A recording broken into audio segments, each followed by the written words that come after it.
Throughout the Cold War, the Soviet Union quietly built what was considered one of the coldest and most terrifying military systems in human history. It was not a new type of bomb, nor a massive army, but a mechanism designed to ensure that if the Soviet Union were wiped out in a sudden nuclear strike, the attacker would never survive either. The West gave it the haunting name Dead Hand. In Russia, it was known by a more neutral yet equally chilling name, perimeter. To understand why such a system came into existence, we must return to the greatest obsession of nuclear superpowers. In modern warfare, the most frightening outcome is not losing a prolonged conflict, but being struck down before there is time to respond. One scenario that has always haunted military leaders is the enemy launching a massive nuclear strike that flattens the capital and command centers within minutes, killing the entire leadership before they can issue orders to retaliate. In military terms, this is known as a decapitation strike. When the head is destroyed, the body becomes powerless, and thousands of nuclear warheads in storage are reduced to nothing more than useless metal, because no one remains with the authority to launch them.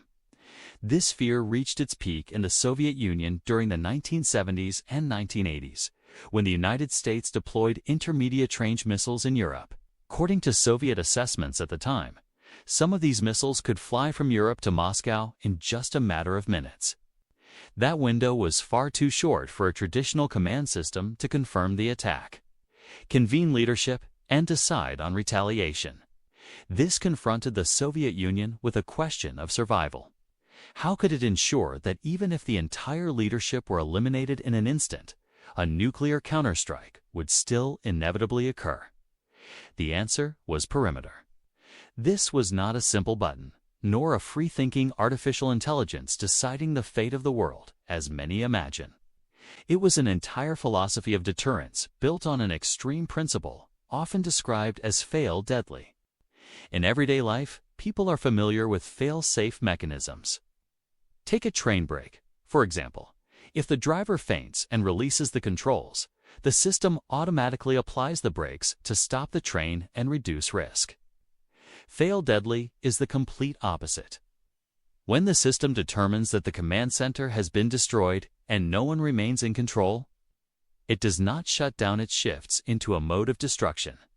One can imagine perimeter as a massive bomb suspended above the enemy, with the string holding it up being the lives of the Soviet leadership. Once every strand is cut, the bomb falls without the need for any further orders. This brutal logic is precisely what made the system an extraordinarily powerful tool of psychological deterrence, forcing any adversary to think twice before attempting a surprise attack. Technically, perimeter was a highly complex network combining humans, computers, sensors, and even specialized missiles. One of the greatest concerns during its design was the risk of false interpretation and accidental activation in peacetime. As a result, the system had to determine with near certainty that Soviet territory was truly under nuclear attack. To achieve this, the Soviet Union deployed thousands of sensors across its vast territory. Some seismic sensors were sophisticated enough to distinguish between natural earthquakes and the characteristic tremors caused by a nuclear explosion. Radiation sensors continuously measured airborne radiation levels, especially signatures associated with nuclear reactions. There were also pressure sensors to detect shock waves, along with radio monitoring systems to determine whether radar stations, military frequencies, and command communication lines were still operating or had gone silent. All of this data was transmitted to processing centers continuously, day and night, without interruption. Thanks to this multi-layered approach, the likelihood that a single anomaly could mislead the system into ordering retaliation was believed to be extremely low. Even so, perimeter was not allowed to fire freely simply because it detected an explosion. It still operated under a strict sequence of conditions, with humans playing a critical role in the final stages. In peacetime, the system remained in a near-dormant state. Only during severe crises, when Russian leaders believed the risk of a nuclear attack was real, would they activate perimeter and place it on combat readiness. Only after activation could signals from the sensor network trigger the next steps, including checks on the continued existence of the central command structure. If all communication lines with the general staff and primary command bunkers completely disappeared, the system would conclude that the worst-case scenario had occurred. At that point, perimeter would enter the phase it was created for, ensuring retaliation. But the way it carried this out was far more frightening than most people imagine. And to truly understand that mechanism, we must look at what are known as command missiles, the crucial component that allowed the dead hand to truly reach every corner of Russia's nuclear forces. Command missiles are the crucial piece that makes perimeter a system that is nearly impossible to completely neutralize. In a full-scale nuclear attack, not only the capital, but the entire military communications network of Russia would likely be destroyed or paralyzed. Underground cables, relay stations, and command centers could vanish within minutes. This raises a fundamental question. If traditional communication channels no longer exist, can orders be issued simultaneously to hundreds of missile silos, submarines, and bomber aircraft to launch a counterstrike? The Soviet Union came up with an idea that, at the time, almost no one had considered. They designed a type of missile not meant to attack the enemy, but to transmit orders.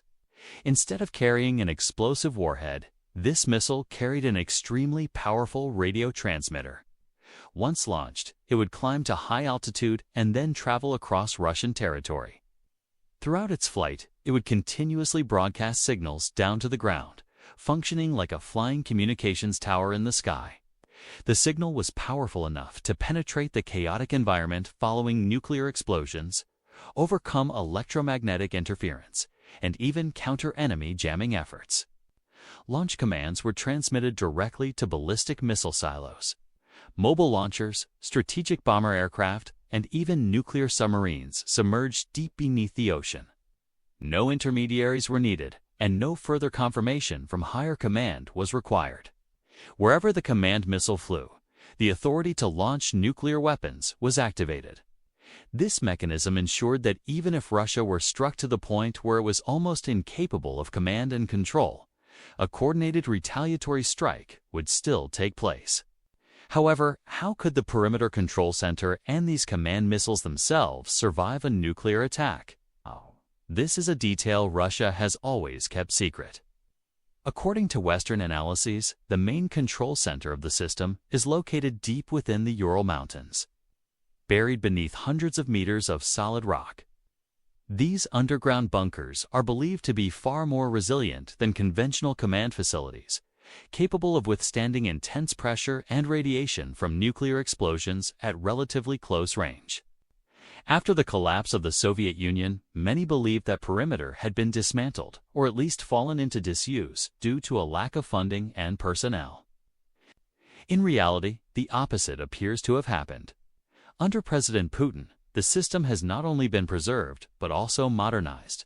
In the early 2010s, Russian military officials publicly acknowledged that perimeter remained on combat readiness and served as the final layer of deterrence in Russia's nuclear doctrine. Alongside maintaining the legacy system, Russia also developed a new generation of command missiles to replace Soviet-era models. Rather than relying solely on fixed launch sites, the newer generation is believed to use mobile platforms, constantly moving through forests and remote regions.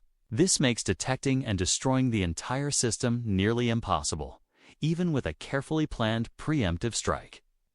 Beyond that, perimeter is also believed to have been integrated to transmit orders to the new types of strategic weapons Russia has frequently highlighted in recent years.